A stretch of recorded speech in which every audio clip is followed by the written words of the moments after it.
she's here. So this was current car up there, I couldn't tell, from a few years ago. And there's a rainbow as well up in the corner, just about. Nice day. So I'm Jerry Andrews. I work as a massage therapist and a body-mind coach as well. And I've got a colleague, client, friend of mine, Angela, who's also going to be speaking a little bit about her story, because I want to try and just sort of give you a flavour for the work that we do. That's right, come in. Have a chair. Hi. I want to talk to you about our bodies, but also our minds as well. So this is a subject that we've been doing quite a lot of work with. So Angela and I also work within the NHS, and we run a retreat day for NHS staff and others in the third sector as well. And we've been doing this type of talk as well around your body's talking, but are you listening? And I think, have people heard of Bessel van der Kolk? All that type of stuff? Gabor Mate? Oh yeah. Yeah? Yeah. So, I suppose understanding how we are whole people and having that sort of holistic, integrative approach is sort of where I come from. And the thing that I sort of see in this work is that quite often we seem to work in two separate camps. Which I suspect you probably all have experienced in some shape or form at some point in time. So when you go to the doctors, so sometimes the experience can be very, well, you know what it is, very specific and also very medical, I suppose you'd say, in terms of the medical model. But also then a lot of talking therapies can also be quite specifically locked within the mind and the mental issues. Whereas I think when you think about how we exist as whole people, with bodies and minds, and I think what I'm sort of seeing in a lot of the work that I'm doing now is how actually it all comes together in what we have here. And yet we sort of tend to think of it and split it all out in different ways. So what I want to talk about today is how we've got all of these things going on together, but also what it means in terms of some of the issues that we face. So you probably come across this sort of idea. So how our bodies are reacting to situations. So under stress, we might see all these things and feel these things. So you can imagine, our hearts start pumping when we might be anxious, or if we're putting ourselves in any physical stress as well. And all of this is actually what the body is designed to do. But the other part of our nervous system, the parasympathetic nervous system, it balances that out. So as part of the resting function, the opposite occurs. Now, how many people here perhaps might have come across or experienced any biodigestive issues, disorders? Yeah? Okay. So, a lot of what's going on is that when we are in this sort of stressed state, which our bodies are interpreting as a sort of part of our fight and flight system, everything is designed to run or to fight, isn't it? So all of this is what needs to happen in the body. And basically, our system then, when we are actually having to run away or fight something, we don't need the rest and digest part of our system to be working, because all the blood is actually being diverted to our muscles and our heart to keep everything going. So it shuts that down. But when we are actually, as human beings, are trying to live our lives as normal, the body doesn't actually know the difference. I think this is the interesting thing. Our bodies are actually doing their own thing that they've been designed to do from way back when.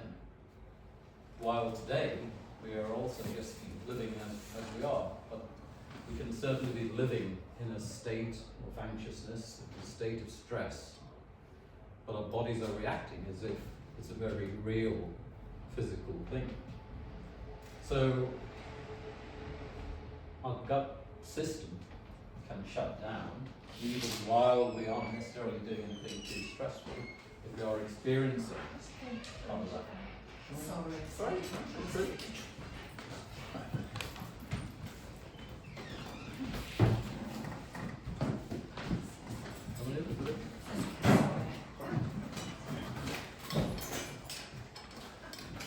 So we're just talking a little bit about how our nervous system and our bodies are all one, and how we're trying to understand a little bit about how we respond physically on the one hand.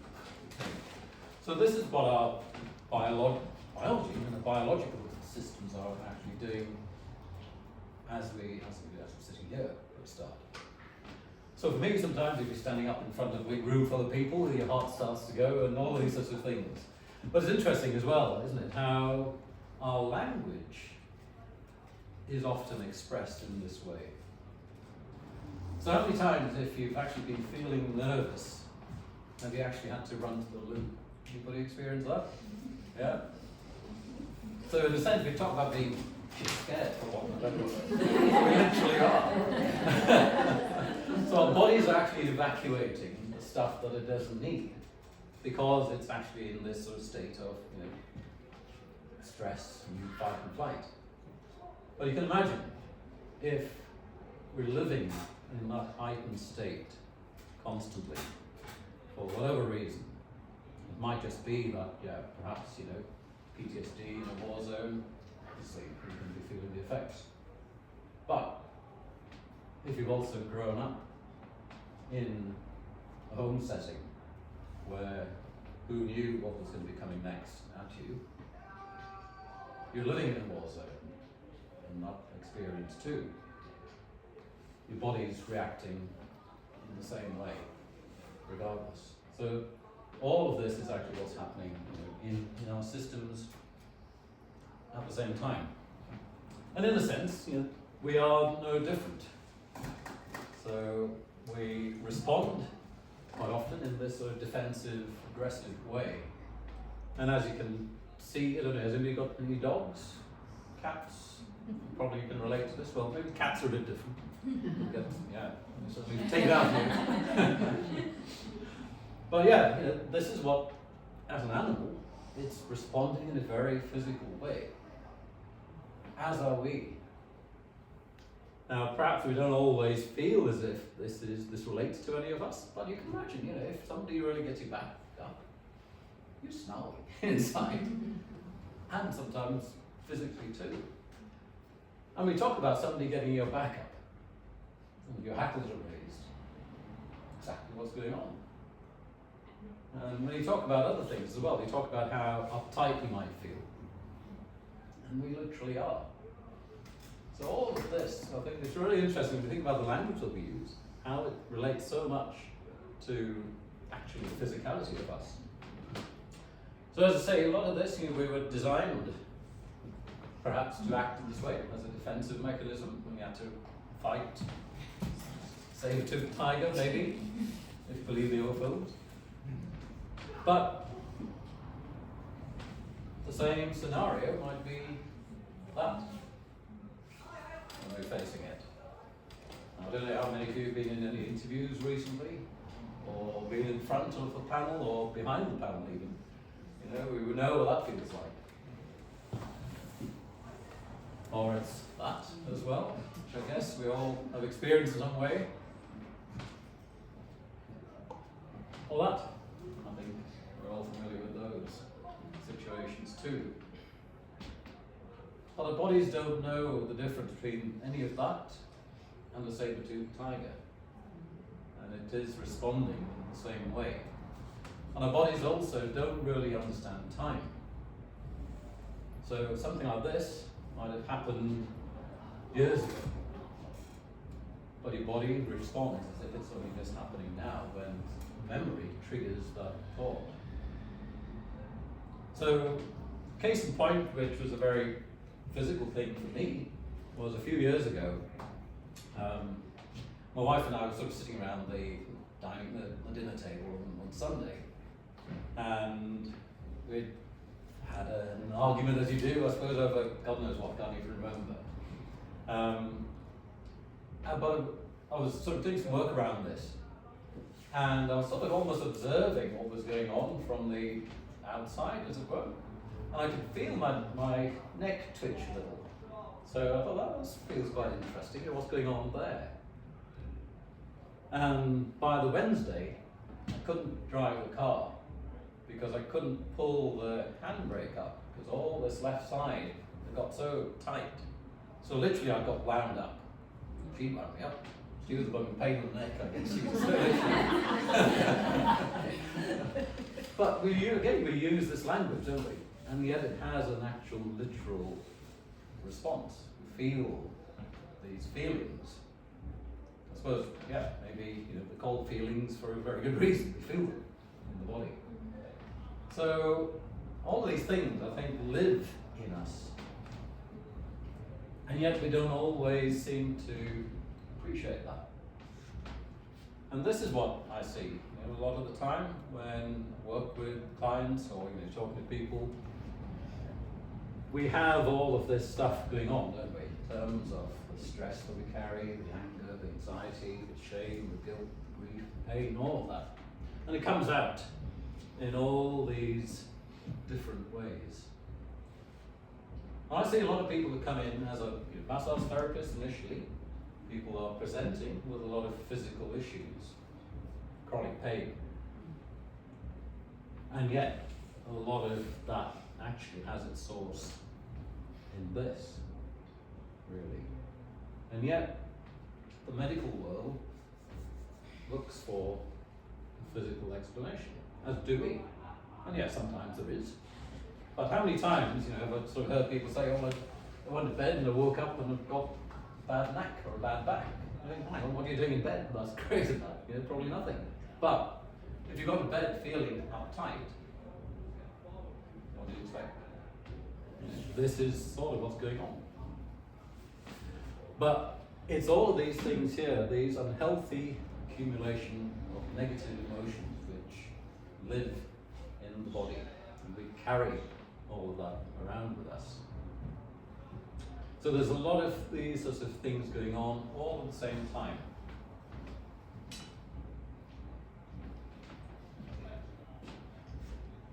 This is quite interesting, I think. I think trauma is becoming a bit of a buzzword, I suppose, these days to some extent. I don't know whether many of you have sort of been familiar with a lot of it now. Gabamati, who you might know as well, he talks about this being the root of our deepest wounds, which I think is very, very true. Because sometimes we don't want to even go there. I've had a client quite recently who came to see me. She was wanting some lymphatic drainage because she thought that this would help her with her ME. And as we got talking, she was describing the history of all sorts of things. She'd been around the houses, seen the doctors, everybody else, done all the tests. The tests were coming back saying, right, there's nothing we can tell was actually detectably wrong. But she'd lived with all these conditions from being 17, which is 35. So all of this had been living in her. But even though I suppose we talked about some of this and we explained some of this process, it sounded at first that she'd got it. She's saying, "Oh, this is the first time I've actually heard a lot of this described in a way that seems meaningful and helpful." But then a couple of days later, she emailed me back and sort of said, "Well, actually, this isn't for me. I'm quite disappointed. I didn't get what I came for. She came for a lymphatic drainage, but as we got talking, I thought, well, actually, this isn't going to serve her particularly." But that was what she was expecting. She didn't want to hear the fact that maybe something deeper going on that she needs to explore. So perhaps she isn't ready for that type of work yet. But I think this is part of the issue. It can overwhelm your capacity, I suppose, if you're not ready for that, to face it. And yet, the reality is that this is what's going on. So there's quite a lot of time and work that we need to spend on ourselves, I think. And I think this is very true in the work that I see and the work that we do. And the body stores these emotions. We talk about all the different feelings. And what's really interesting is a lot of the researchers now, has anybody come across actually a guy called Dr. John Sarno? Yeah? Okay. Talking about chronic pain. Dr. Sarno, who's sadly passed away now, who's an American doctor, medical doctor. And in his work, he was seeing a lot of people who were presenting with chronic back pain specifically. But what he was actually seeing was that, again, once they'd done all of the usual tests, there wasn't anything that was showing up in those tests that were actually suggesting that there would be an actual physical cause causing the pain. And even if the scans and things seem to show that maybe there's a disc bulge or whatever it might be, when they looked at the research across the board, they were finding people who didn't have any pain but might actually have even worse physical conditions. And on the other hand, they were also seeing a lot of people who were in immense pain but didn't have physical conditions either. So the two things weren't matching up. And in his work, what he was actually realizing and seeing was that it was actually the emotions that people were feeling, particularly anger, that was actually the common denominator behind pain. And some of this goes back to how we survive a lot of the time with the stuff that happens to us. And I just want to try and see if this might work. Have you come across that before? No. Hang on. I need to come out of this and go into here.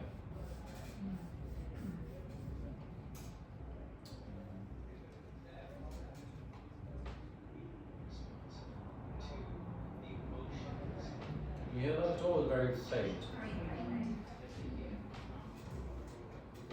This is something that was started studying years ago when people did think that infants could engage in social interaction. And then still face experiment that the mother did was she sits down and she's playing with her baby who's about a year of age. And she gives a greeting to the baby gives a greeting back to her. This baby starts pointing at different places in the world, and the mother's trying to engage her and play with her. They're working to coordinate their emotions and their intentions, what they want to do in the world. And that's really what the baby is used to.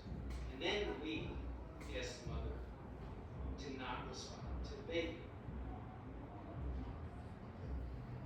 Baby very quickly picks up on this, and then she uses all of her abilities to try and get the mother back. She smiles at the mother. She points because she's used to the mother looking where she points. The baby puts both hands up in front of her and says, "What's happening?" She makes that screechy sound at the mother, like, "Come on, why aren't we doing this?" Even in this 2 minutes, when they don't get the normal reaction, they react with negative emotions, they turn away, they feel the stress of it, they actually may lose control of their posture because of the stress that they're experiencing.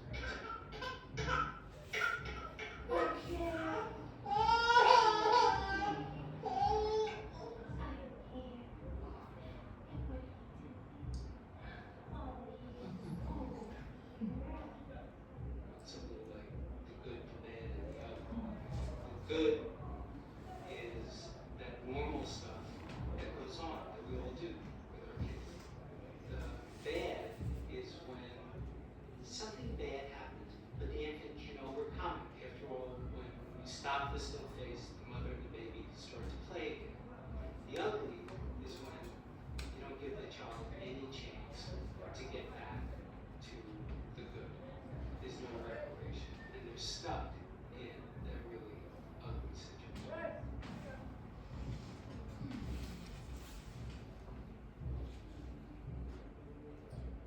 So, one of the ways Trump was expected to pay for his mountain. sorry, that's going to be traumatizing. I don't want that.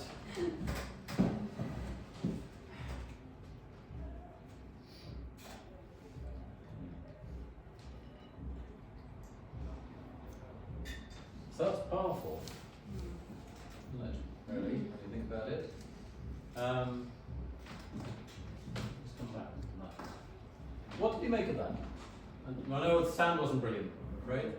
But I thought it was quite telling that baby's reaction was straight away and knew something was wrong and then was confused or anxious and agitated. The longer the mum was just not reacting. Anything else that anybody's picking up? Also the physical response, that inability to kind of stay still with that, really to have to shake it out and move it out and not know what to do with your body. Yeah, I mean the children are very, very physical, isn't it? They have to be. Also, just like the babies, obviously, we've got such like an innate capacity to understand emotions as well, because the baby's like 6 months old or something. Yeah. So and it's already like, what's going on? You know. So. The reaction is automatic, isn't it? Yeah, exactly. So I just wonder what goes on in the baby where baby's crying at night and the mother's shoving it away into the bathroom or not together crying. So what happens to the baby? Yeah. I don't know if many of you remember the cranky brains on dead. It was when all those babies were found. What's that now? Romania, yeah. And the kids would be left in the orphanages, and because they didn't know how to cry, because it didn't serve a purpose anymore. And they've done a lot of experiments, sadly, I think even with baby monkeys and things, where they deprive of touch, they die. So that tension, that physicality is so crucial. It's scary if that can happen in that brief period of time, that baby, what long-term separation and trauma does to somebody. And you can only imagine, isn't it, really what goes on constantly. And perhaps at some point we've all been there in some shape or form, I suspect. And yet, this happens so much. So it's not surprising how and why we have all the stuff that we do. And it's sort of very understandable.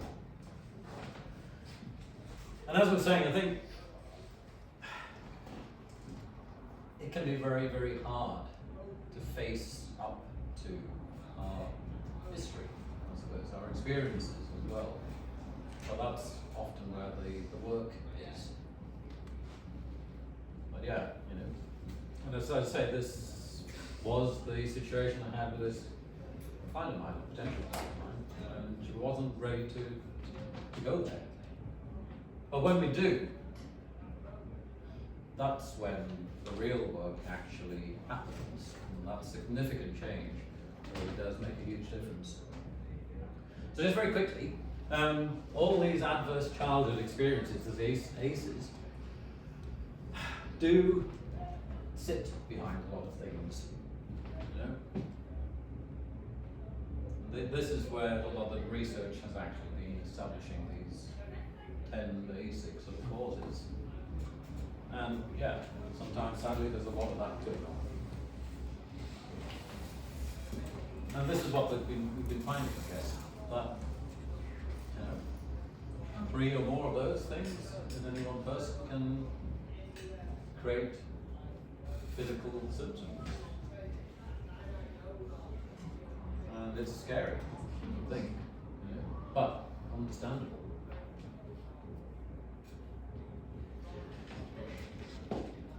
And there is a very useful way to try to understand this, which I think for me makes a lot of very basic sense.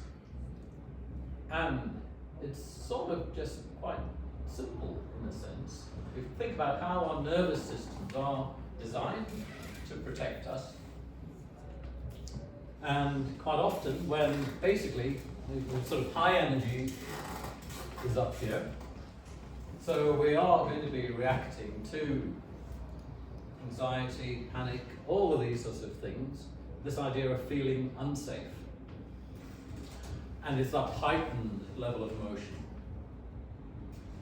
But the complete opposite of that can be, I should say hypoarousal, is where we're in low energy, we're in a depressed state. So our system is just saying, right, we've just had too much shit basically going on, we're going to shut you down in order to be able to cope. And both of these really are the extremes of our coping mechanism.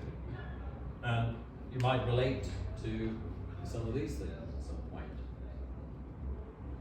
But what we're trying to improve and expand is what we call the window of tolerance. And how resilient are we to be able to bounce back, to respond, to cope with the things that are making us not so well, whichever way.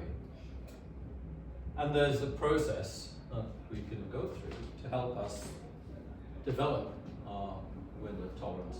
Some of you might have sort of come across the idea of the your circle of control type of thing. Yeah. So we talk about what's in our comfort zone as being the things that we're obviously comfortable with. But then, in order to grow and develop, we need to just be pushed a little bit more so we're out of our comfort zone. And it's on those edges that we actually start to change and grow. We've got to be pushed. So, for example, if you're going down to the gym, you wouldn't get anywhere really if all you're doing is just plodding around or just cycling at an easy pace. You've got to push it a little bit, haven't you, to actually develop. So you can imagine this is also what's going on in our mental state as well. So how do we expand our window of tolerance? It can be different ways we can do that, whether that's actually taking a step back to try to reassess and look at and reflect on what else is going on. But before we talk a little bit about that, what we are just going to be understanding, I think, is how we're made up of these different parts. So our day-to-day self is trying to get on with life as normal, just behaving as we normally would do. But when we are trying to cope with what life has thrown at us, our nervous system is operating in these ways. So we've heard about sort of fight and flight, and maybe freeze and submit or fawn, and there's a cry for help. And when you look, these are all the patterns of behavior. And you've got in your leaflet that you've got there a little diagram which shows these things too.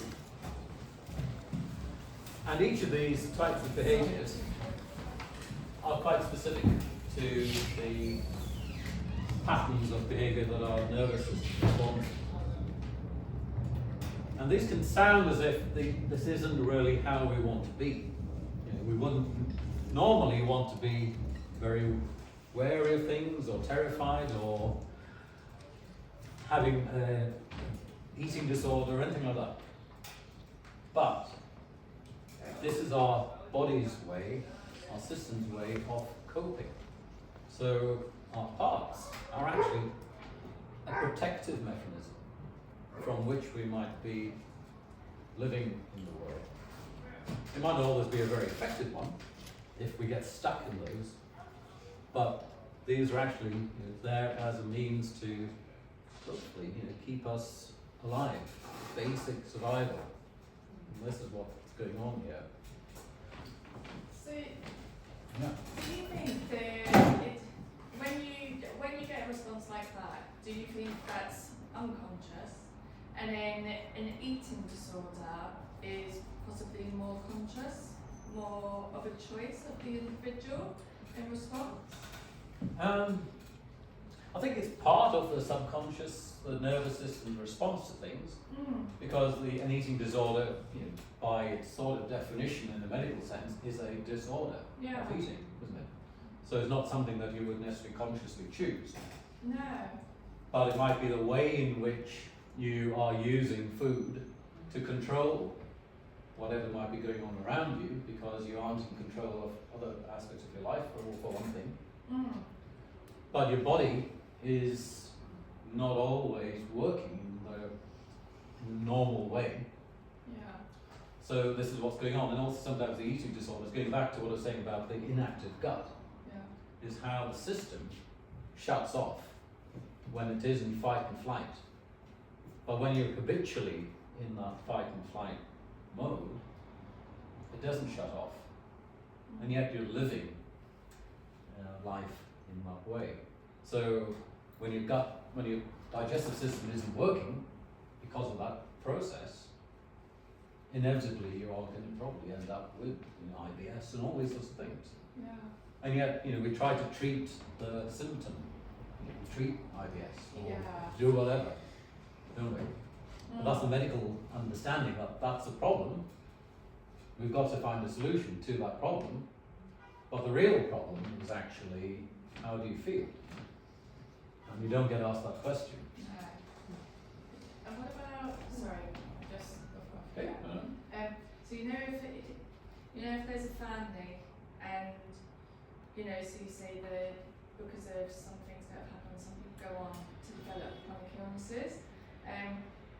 If you've got siblings, is it, like, why would it be that, not that you wish anyone chronic illness, but why would it be that only some develop a chronic illness? Is it just because of their response, the way they feel? Yeah, everything is unique. Yeah. We respond individually to all of these things. So even though we might have grown up in the same family, Yeah.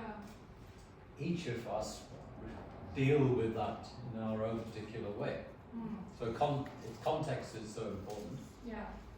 But it's interesting when you're looking at the thing about ACEs, how girls seem to be affected more. Yeah. And again, there's an understanding that perhaps girls develop emotionally at a different pace and a different way. So there's those sorts of gender differences as well to some extent. Yeah. But a lot also, depends on our own specific individual responses to things and our individual beliefs. That's another issue as well. What are we actually telling ourselves? And again, there's a good, interesting question. Well, two things. The thing is, don't always believe everything you think, because that can be wrong. And also, I suppose another question is, what are you saying to yourself about yourself when you're by yourself? So all that self-talk is so important, because we can beat ourselves up very easily. So the sort of antidote, as it were, to a lot of this negative emotion is really, how do we develop these qualities? And if you've got an answer, I'd love to know. But no, seriously, I think all of these things can come through in lots of different ways. And maybe, some of us might be more prone to living life in this way than others, but a lot of it then depends, again, like we saw with the video. If you as a child, as a baby, been brought up in a very harsh environment, it's going to be very difficult to have these resources come within you naturally, automatically. But the big thing to take away from this is that actually all these qualities are innate qualities, actually. It's not necessarily something we grow up with, because I think our human condition does allow for this, maybe at different levels, but this is what's going on within us. I just want to invite Angela here as well to come and just have a seat. And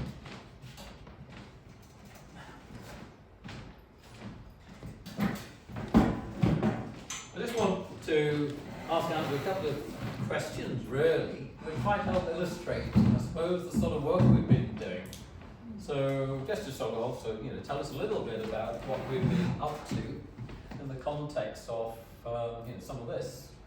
So, I don't know if you want to just sort of say a little bit, Andrew, about, why you came to see me and what was that initial Thanks, Joey, trigger? for inviting me. Yeah, so I contacted Jerry probably about 2 years ago now, when I just got back in touch with you.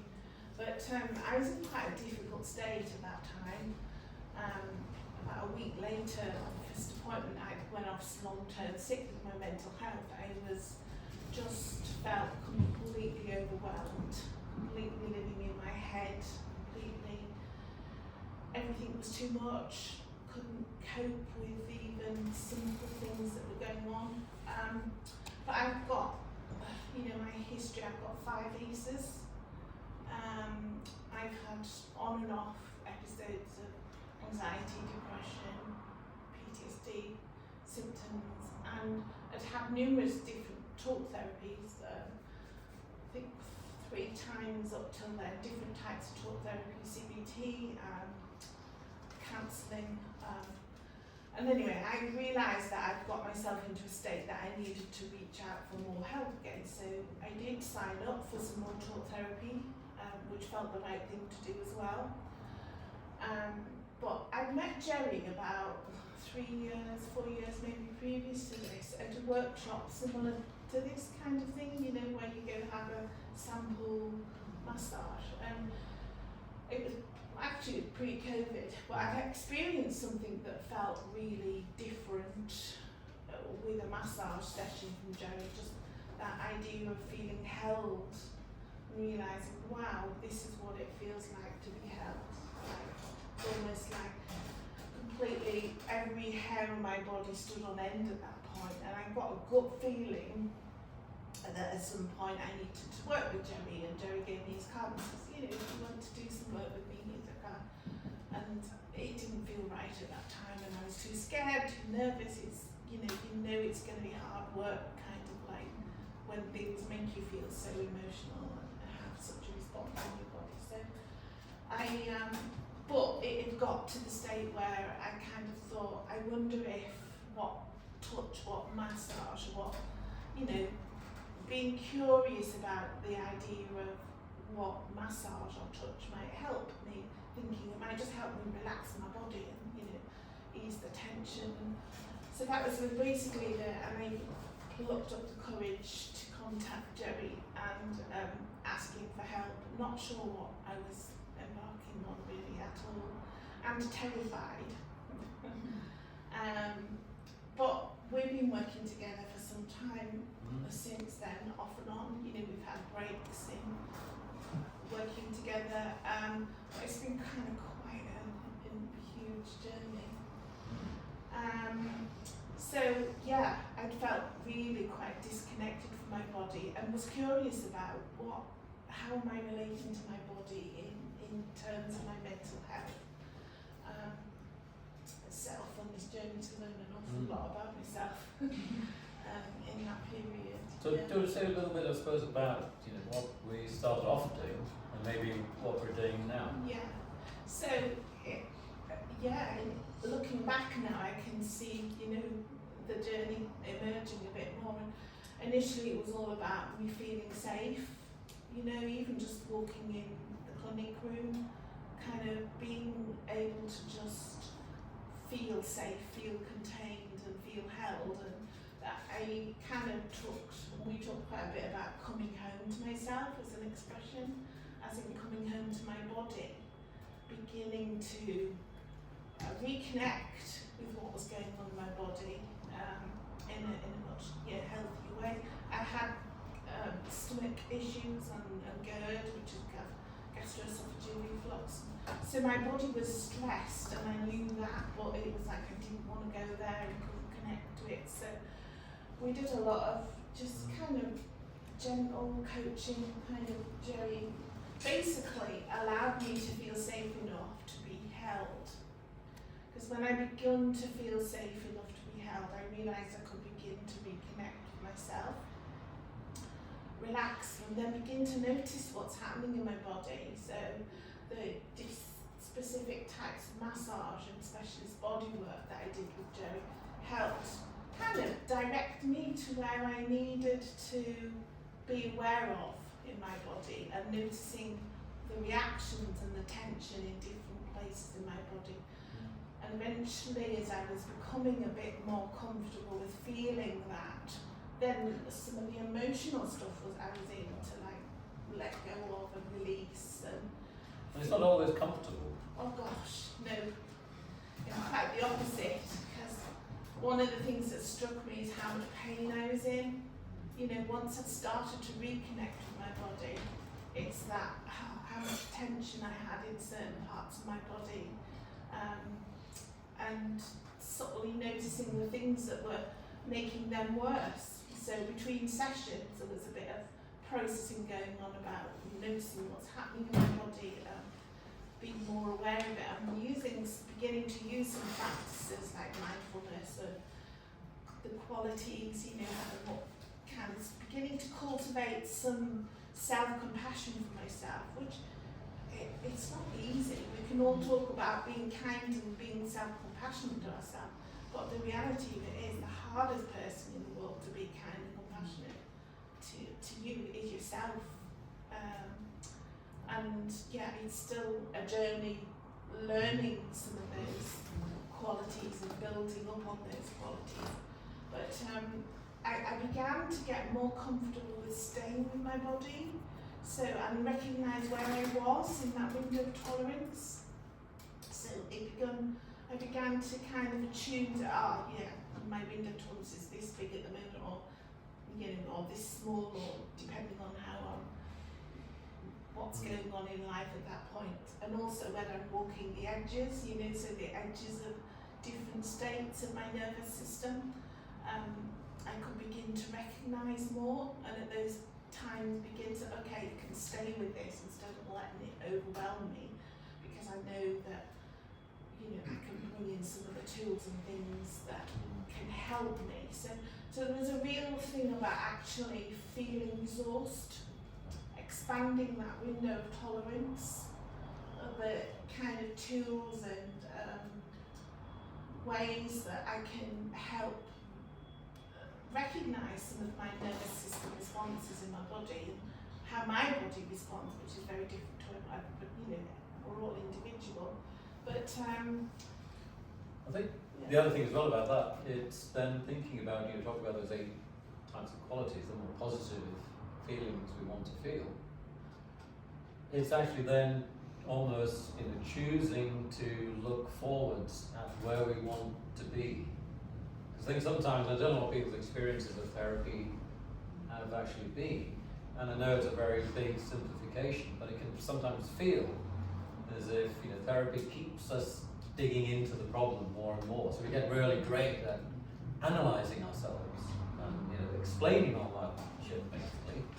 But there comes a point where you think, well, actually, I'm done with that. But what else is there? And I think the conversation we were starting to have was, okay, we don't need to necessarily explain it anymore. Well, this is the other issue. As a client, you've lived that life. You know what that shit is, basically. You don't need somebody else to have to tell you. But what we might need some help with, actually, is how do we see the opposite of that? Because if we've always lived in that other space of living in negativity, as it were, how do you start to see things in a different way? How do you build on those 8 qualities we were talking about? So I think one of the things we're now sort of moving more into, and again, it's that sort of backwards and forwards type of process, is what are we actually doing that's different, that's actually leading us forwards? So this idea of coaching, as opposed to therapy, is what I'm sort of seeing now in terms of the nature of the work that I do with people. So I think it's one thing, yes, starting with the pain or the problem and understanding that to begin with, and yeah, we need to sort of do that work. Maybe using body work as well to help address the physicality of that perhaps. But then what? And the then what for me comes in through coaching conversation. So actually, what we're doing now is we literally are working alongside each other, rather than me sitting sort of facing you as the expert, as it were, telling you what to do. It doesn't work like that. I can't tell you how to lead your life. But what I can do is help you think about what you want to achieve and how you want to get there. So that process is very, very different. And I think this is what we're also sort of seeing. We're taking this into the NHS, perhaps sort of saying about some of the retreats we're working with the NHS, to start to hopefully give people a chance to experience something of that nature, rather than, I suppose, typically, the doctor's always God, isn't it, almost, and can almost think they are as well sometimes, I guess, and don't listen. And I think the big part of this process is listening. You've got to listen to yourself, you've got to listen to your body, and I've got to listen to you, and hopefully help you to listen better. I'm not able to tell you anything, give you any answers. The answers have got to be your answers, not mine. So the big part of this process is that. But what I can help with as well, as much as asking, hopefully, useful questions, is to help you also feel what's going on. And that's where I think the body-mind stuff works, I feel, rather than one or the other. That makes sense, because a lot of the talking therapists, they keep you at that level talking. So you can have the greatest awareness in the world about what's going on, that I can, going on with myself, but I still can't shift it by myself. Yeah. Because sometimes talking therapists, they actually feel that disconnect. Yeah. But I have that great cognitive awareness, but I still feel shit. Yeah, basically. Yeah. And you've got to feel those feelings. And I think the other thing around emotional work, and again, some of you might have sort of done some of this type of thing, we've got to sit with the emotions and live them, experience them, express them, in order for that to change. And I think this is a big part, isn't it? Sometimes in some of the work we were doing quite recently around understanding our parts and being sort of kind to ourselves in that understanding of knowing what parts are showing up in the middle of whatever's going on, and understanding that those parts are only doing their job, trying to protect us actually. That's what they're doing. And they served a purpose then. So kind of having moved from the coming home to myself to be able to have capacity and a window of tolerance that I can be with feeling stuff and emotions, I'm able to more clearly see the parts that show up for me, and I can identify them, younger versions of, and how they have the ways in which they show up. So, I can, and yes, there's more than one part, there's 3 to be precise, but it's kind of like what that part's telling me, and a kind of sudden realisation of connecting my parts to my body was like a complete light bulb moment when I was able to really relate to my body in a much deeper, compassionate way. It's kind of like, the way you hold, that child, that real, oh gosh. But till I'd got to that place where I could feel and then connect these kind of things to the parts that show up, then I can offer those parts, those empty qualities that are needed, and different parts need different attention from me, but that's when it's kind of like,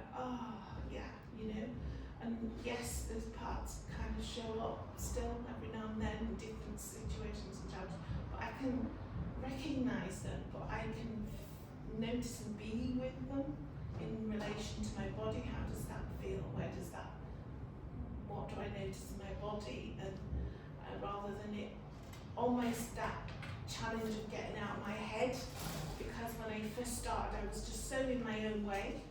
That makes sense? My head disconnected. It's kind of like the real work was me getting out of my own way so that I can just be in my body, trust getting out of my head, because cognitively our bodies are listening to everything our minds are saying. But when you're kind of able to stay with the body and drop out of the cognitive functions, like overthinking, okay, I've got discomfort, let's just be with it, rather than trying to work out what it is or what it feels like or what emotion that is or when's that from, you know, sometimes it's really like letting go of the cognitive function to be able to just understand what that part and that feeling in my body really, really means. That makes sense. So kind of like, I use an expression when we're delivering our day, you know, the body talks a different language to your head. It has its own pace of working with things. Your mind wants to be sorted out the day after, you know, it's like, kind of sort me out, you know, it's like, I can't cope, don't want to be in this place type of thing. But your body will works at its own pace. And there was, something dramatic about getting out of my own way so that I can begin to identify some of my parts and understand what's holding me back in certain situations, what's making me scared, what's making me tense and want to fight, and you know, all those things quite often are patterns that I've, you know, slowly discovering in my body bit by bit at my own pace. I think that's something, again, you can't rush this type of work, and you know, it takes time.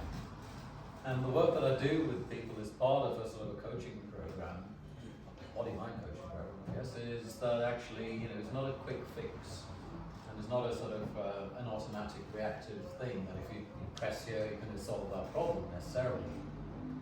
And sometimes it's not a sort of a linear process either. So the way I sort of likened it, thanks Angela. Oh, thank you for sharing as well, because I know we talked about this it's quite tough at times. Yeah. But yeah, I just want to just say a little bit about this idea of the process, thank you. Which I've found it's sort of easier to understand when we can sort of see it. So quite often we might think of things actually working in a very linear way. You know, if we have an input here, then things will progress. What I do find, especially with body work, is that it often can be much more of a exponential curve, where things might go on for a little while and then we suddenly get a shift and get a big improvement. That can happen from a physical point of view. But I think quite often when we're doing some deeper work, it can often feel, to begin with, that we're just going round and round in circles. And again, sometimes therapy can feel like that. You know, keep coming back to the same place and talking about the same thing and not what changes. So it can seem as if it's that. I think once we've been doing this type of work, then actually what we're seeing is that it's a bit more like this. Yeah? So rather than coming back full circle and nothing has changed, we might come back to the same point in time or as an issue, but actually we're at a different plane. Because we've done the work, we've thought a little bit about it and our understanding is different, so the situation might be the same thing or whatever it might be, the relationships and so on, but we're seeing it in a different way. So the process that we go through can often be something which looks a bit more like this. You might be familiar with that sort of plateaued idea of performance, and you improve gradually in a stepped way. But the interesting bit is actually what's happening at this point. And quite often we might be doing the work, but then we actually hit a dip in the road. And it's what's going on here that is the interesting bit. And this is where I think, when looking at this, the sort of coaching support is the important thing. Because sometimes without that extra work going in and the challenge and just the questioning, we can carry on, going down potentially. Or actually we might need that input again to support us to actually start to improve again. And then we go back into that. So we talk about these blips, as it were, as contraction. And it's whether or not people, have an insight, feel that actually they understand where everything is at. Then when something else happens, life happens, and we hit that bump in the road, we think, oh shit, that was a waste of time, go and do something else. So we end up chasing a lot of solutions sometimes, don't we, I think? What's the next best thing? Well, that didn't work. What else happened? But the real work is the internal stuff, This is where the change happens. It's not what somebody else does to you, which can be the quick fix we're often looking for. But really with this type of work, it takes time and takes a lot of internal thinking and feeling actually. And that contraction is always going to happen, but we've got to sort of resist just dealing with that. But sitting with it, and Angela was saying, is so important. Realising what it is and where it is. But that's the difficulty, because it can be discomforting, overwhelming, and the tendencies to pull away. Yeah. So it's a bit like massage, and I say to people, where does it hurt? Or where do we work? And we've got to go there. And sometimes it's about just sitting with that, and physically, I'm just sitting with my elbow in somebody's glutes, perhaps, for a little while, until that muscle changes. The fascia as well. I don't know if anybody's come across that and done any sort of myofascial work or anything like that. That takes time for the structures to change. If you try to force it, it doesn't happen. In fact, it ties up. But actually, we've got to sit with it and engage, and then things start to let go. And similarly, I think with our emotions, we've got to sit with them, engage with them, go there, in order to then be able to let go of that. But a big question,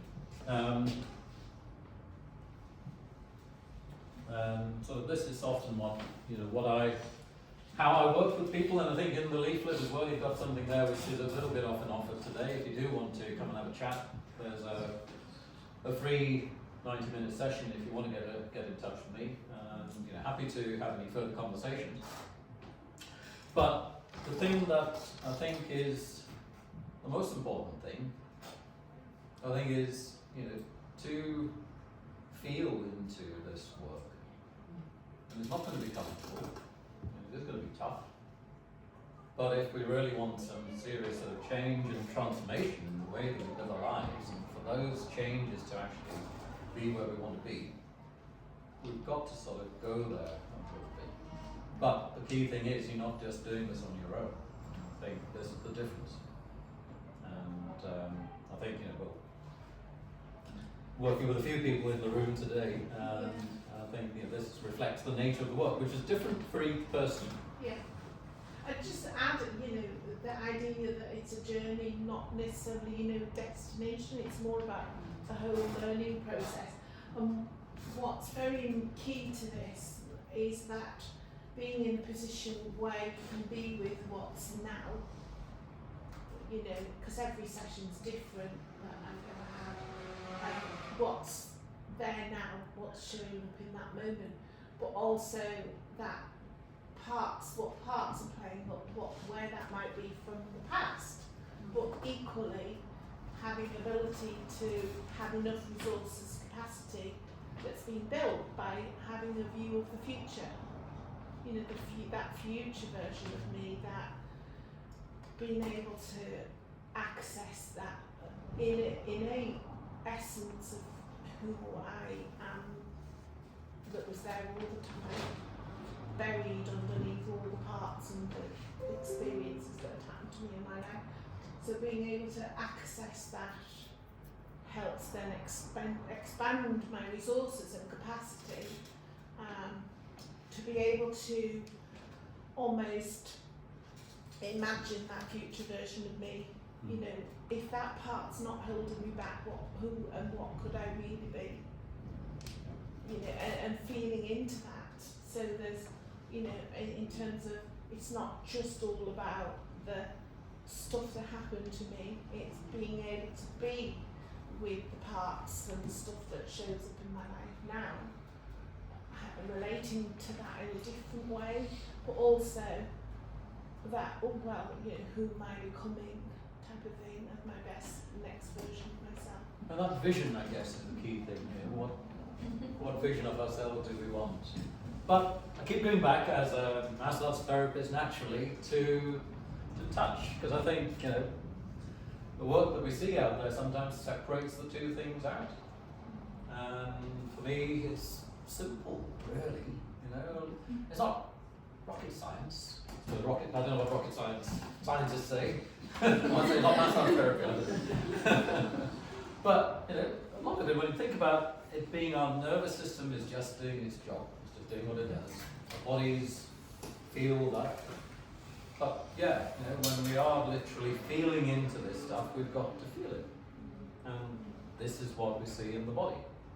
And I'm just so blessed really being able to do this work now, where, you know, being able to simply be with somebody in the room, where we can literally just put your hands on somebody's body and connect. And it's the quality of that touch and it's the quality of that connection that makes all the difference. And we talk about, you know, what does touch actually mean? And it's basically our two nervous systems connecting, as I really think about it. And how do we make these connections? And hopefully, you know, the connections we're making today are part of that process. But equally, once we establish the quality of those relationships, that's huge. You know, when we talk about people giving off good vibes and all of that, as a sort of a saying, well, that's actually what's going on. With vibrational energy, really.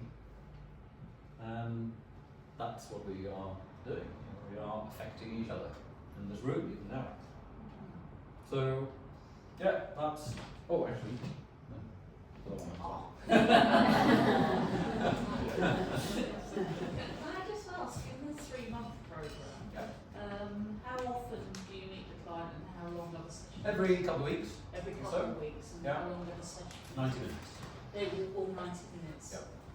And the reason for sort of every couple of weeks and the 90 minutes, I guess, is that really it takes time to sit and listen and talk on one hand, but also sometimes, you know, we might just use that time to do some work, body work as well, if that's more of what's needed. So it's a flexible process, and it's designed and tailored to suit people's individual needs. So sometimes, you know, you might just sort of present on the day and think, oh, all I need actually is you know, a massage, and I just want to relax and let that go, as opposed to doing a lot of heavy work. So it very much depends on what you need at that time. I find quite often that, you know, 2 weeks is enough time to keep some momentum going, but also enough time to give you the space to sort of let things settle. And again, as you know, Andrew was saying, sometimes you might be doing this work and it's sort of 3 months, 6 months down the line, and something else will come back and hit you. Then we might need to not start again, because we're not starting back at square one. But we are starting, we might be hitting the same shit again, but you're from a different understanding. And that's the difference. So, yeah. And yeah, you know, 3 months is a reasonable amount of time, I think, for that change to start to take place? So I did how do I say this? I'm fascinated by what you're talking about. I actually did a trauma workshop not that long ago. It was for a week. It was like so intense. It was pretty horrendous, but also amazing at the same time. But what I thought was really interesting is that like since I've started to literally like hold space and like honour these negative emotions, because I didn't realise, I mean I get depressed a lot, and I didn't realise, okay, I feel depressed, right, and I'm going to quite quickly do something to not feel this way. And that workshop really helped me to be like, okay, what happens if I just sit with it and see how it moves and changes in my body? And now what I've started doing is still quite hard, but sometimes I'll go, okay, I'll be in my room and and I get triggered by something and I'm like, right, I'm just so depressed right now.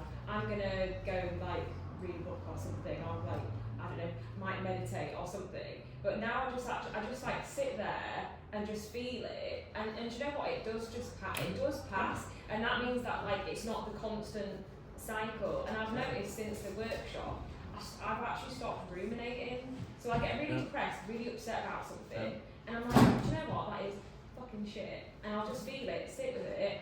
And then it just kind of fizzles out, and then I'm like, okay, I'll carry on and do the next thing. And that's what's really helped, is not going in my head. And we can become experts at finding and seeking all the solutions to that problem, can't we? We can be very great at being perfect victims, but you know what I mean, just trying to find the solution. Without perfection in mind, I've got to get to the bottom of this.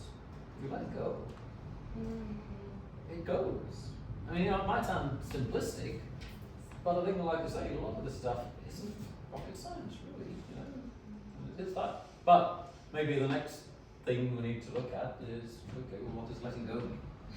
That's a whole another workshop, perhaps. But I don't know. We'd be interested to hear, from you as well as to what you found that's helped. Like you're saying, noticing that, doing that work, but just noticing how you've dealt with it is really interesting. I'm sure you've probably heard this expression, of course you have, but they say that emotion is energy in motion, and that's what's been helping me be like, okay, I'm feeling this now, and it will move on.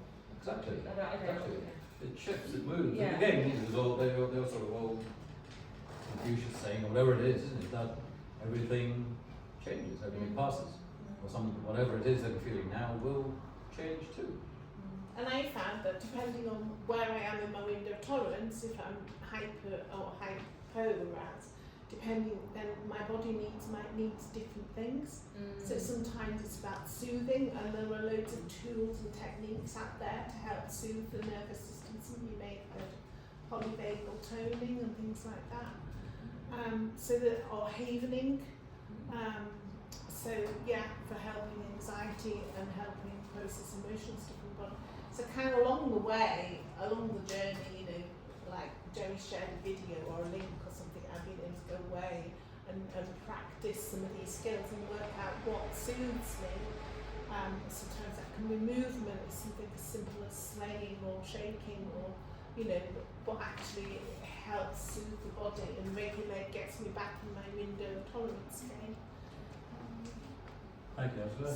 So I think I've kept you long enough. Hopefully you've not gone over time too much, but hopefully it's been useful and informative. Sherry and I do offer this one day retreat. For at the minute we've been running it for NHS staff called Your Body Talks, Are You Listening? Where we spend a whole day going into a bit more of this, the parts work and cultivating the qualities and that type of thing. And we are contemplating offering it potentially as a day retreat for people to pay and come and experience, but it is an experiential day, not like a training course exactly. There is some learning around material that we've shared today, but we're also thinking of doing it in a longer weekend retreat. So we can bring in some practices for you to use and learn and explore and be curious about what might help you and your parts and soothe your nervous system, what build your window tolerance and those kind of things through different different things, related to the mind body somatics movement. Yeah, so if you are interested, I've got a sheet downstairs in the stand where I'm at, which is in the sort of far end of the hall. So yeah, if you're interested, maybe just as an expression of interest, we're just trying to establish whether, is there any interest in running something like this? And I think, it would be nice to know. And if you just want to come and see me, Are you here tomorrow? I'm here tomorrow. Oh, Tinfoil, I think they're closing the stores. I know, probably are. So I'm here tomorrow if anybody wants anything. Or you've got my details in the leaflet. Yes. Just give me a call, drop me an email or whatever. And yeah, you might be able to do something, whether it's a one-day thing or even like a Where would that weekend. be? Don't know, we're looking at the Briary here in Ilkley, I don't know if you know it, which is quite a nice space. But there's lots of other places. But we're just trying to see if it's going to be worth our while. Well, I'd be interested. Cool. Give me a name and we'll keep in touch. Well, thank you again, everybody, for your time. Thank you, Andy. All right. Thank you. Thanks, everybody. Technically. Thank you.